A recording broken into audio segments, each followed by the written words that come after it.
My name is Maureen McIntyre. I'm the guidance counselor here at Hants North. My name is Bernadette Hingley, and I am the resource teacher and early literacy teacher in Kennetcook. Well, we went to WE Day, so I am the staff advisor for WE Day at Hants North. Bernadette? And I am on the WE Day committee as the teacher lead for the elementary end. So we both took students last year to WE Day, and as part of that we had bracelets with little numbers on it, and we had to visit the educator center and scan our number and answer a few questions. And after lunch they announced the the educator that won the trip, and that was me. We flew to Toronto on a Sunday, and then in the morning we met up with our Canadian counterparts because there were 5 other educators across Canada who won and chose other educators. So we met a few of them minimally at the airport, and then we flew to Panama, and then we arrived in Quito. We only spent a couple of days in Quito, the capital, touring around, and then we headed for I think it was like a 6 to 8 hour bus drive into the Amazon. It was called Bay Vista, and the lodge where we stayed. So once we arrived at our kind of destination, you got off the bus and you were taken by boat along the Amazon River or the Napa River. Basically, it was 32 degrees, 32 to 33 degrees every day, 100% humidity.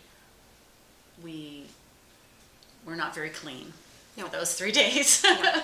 I don't think I said I've sweat so much like at a gym working out, because the temperatures, like Maureen said, plus you are working hard. You're cutting rebar with an old little hand saw, you're bending rebar, you're helping to mix cement, you're carrying gravel and sand to mix the cement, and filling wheelbarrows and moving with the wheelbarrows quite a distance. It was. But amazing, right? Because you're working side by side with members of the Bay Vista community, because part of the Me to We is that we're not just coming to do for a community. They had to agree to have a percentage that they paid, and they also had to agree to have people work. So it wasn't just that we came and we're doing something for you. It was very much this team, the idea of the Minga word, for a greater good.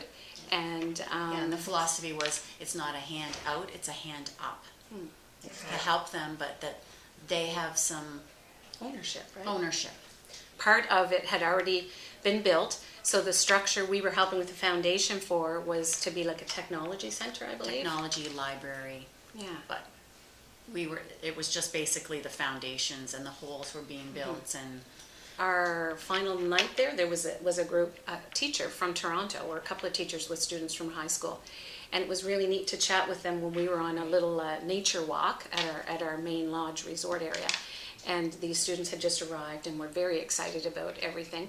And so once we got to chatting, they too were talking about their experience and the idea of a landslide, but their enthusiasm made you think, okay, wouldn't this be great to take some of our students, because they were coming in excited to chat with us. We were excited to share with them our experience about what work we had done, and they then were learning about what it was like and looking forward to their time to also help, right? So at Hants North, we scare hunger. That's in Halloween time for the food bank. We've done a clothing exchange that's worked really well here, where we had people clean their closets after Christmas, so we had some new things that don't fit. We had things that people just wanted to recycle. So that really worked well. We had a lot of people come in and choose things, and we had a bake sale. We raised money and the students decided that since I won the trip to Ecuador, that the money that they raised, we had to choose a pillar. So with the WE Day concept, there's 5 pillars, and then you get to choose between 5 countries, I believe. So they chose Ecuador because we were going there. And then when I called to see which pillar needed funding the most, I was told that the pillar for sustainable income was one that needed funded. And when we were actually at the community, we met the women who were creating the bracelets. Not the Rafikis, but they were creating something similar. and that allowed them to stay in their community and make money for their family. So that was a really great connection that our students donated money that we could see that where it helped. I think, like for my end, because we're together but yet different age groups, so some of what the kids in my end have done, were like we've done the food bank, but we have a past student who's now in the Dominican, and she was working in a little school. So a couple of years ago, the students I worked with were helping get school supplies to send with this past student. And then this past year, this girl was home and she did a presentation for the grade sixes and had photos. And then the really neat part was we were able to Skype, and it was just before Christmas. Yeah, and the little children in the school where she was working, who now have some of these supplies, learned a song in English, a Christmas song, and the students on our committee in the elementary end were able to talk with them, and then they joined together through this technology, which was amazing, and they sang together.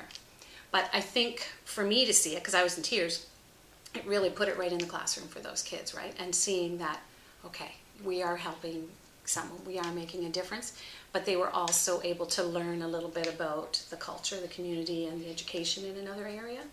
So yeah, I think, and very similar to the kids you've worked with, it's really making that world, I guess, a little bit smaller, right? And the whole slogan, changing me to we. I picture me back getting out of the boat, and Maureen will know where I'm going, our first morning. And so you get out of the boat and it's muddy, and imagine coming along the river, sitting in the boat, seeing these little children coming out, swinging on ropes, almost like you're in a live documentary with National Geographic. So, you know, to take the two of us from our province and put us there, it was just surreal. But then to get out of this boat and come up over this muddy bank and see the houses on stilts, and to see these little children excited to see us, and this little girl, and I'm glad Maureen came to my side, because this little girl was, hola, hola, I love you, like at our entire group. Yes. And Maureen came up beside me, because of course now I'm crying, and she's, you know, we're like, it'll be okay, and it wasn't so much that, oh, we're here to help. It was, we were welcomed into this community. We that day met teachers of those children. We sat in a classroom, we learned lessons. And so for me, it was, oh my gosh, I want to do this again. I'd love it if it was with students, but now you don't take elementary kids on such a trip. I would happily go with Maureen and chaperone, but as an educator, my thought was, wouldn't it be great to be able to use part of your PD fund to put towards it, and then even out of pocket? Because for me personally, you know, I've had loads of wonderful in-services and PD and so on, but to have that kind of experience all in one, education culturally, but colleagues from all over Canada and the United States, and experience what we did in those 10 days, it was incredible. Just life-changing, and I would say experience of a lifetime. For me, if I think of myself as a mom, if my daughter, she's only in grade 7 at Truro Junior, but if she had a chance through a school to be part of a We Act committee and be able to travel, I would feel 100% confident in the group, because I think what they put us through was to have us experience what the students would. Because the idea is you obviously want to have teachers like Maureen take a group of teenagers there, right? So for me, yes, I would worry, because you worry, you know, when they're at school for a day kind of thing, but I would know they're in great hands. And I would also want that experience for it, because the two of us have said it was life-changing, right? So the learning firsthand is amazing to be there, right? The learning, the teamwork, seeing people who are your age, but they're in a totally different culture. I think for students, if the money is a bit of an issue for fundraising, we're in a very small rural place. There's a lot of demands on money for school things. So I don't know if we would ever be able to have 5 students able to do it, because it's over $4,000. So it's very pricey. But if they could, or if there was a benefactor, like, it would change their lives, and then when they returned, you would hope that they would affect other people as well.